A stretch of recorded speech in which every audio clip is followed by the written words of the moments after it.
करवीर निवासिनी श्री महालक्ष्मी अर्थात आई अंबाबाईचा किरणोत्सव सोहळा दरवर्षी 9 ते 12 नोव्हेंबर आणि 31 जानेवारी ते 2 फेब्रुवारी या काळात निसर्गाचा एक अनोखा चमत्कार आपल्याला इथे पाहायला मिळतो।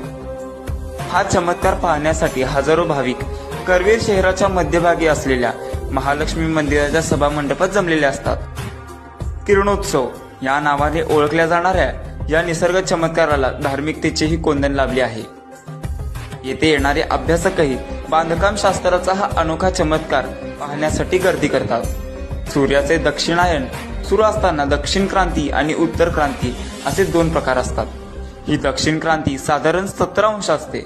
महालक्ष्मीचा गाभारा हा दक्षिणमुखी असल्याने सूर्यास्ताचा प्रकाश नेहमीच सभामंडपात पसरलेला असतो। मात्र असे असले तरीही महालक्ष्मीच्या मूर्तीवर थेट सूर्यकिरणे पडत नाहीत, ती केवळ या 6 दिवसांमध्ये पडत असतात।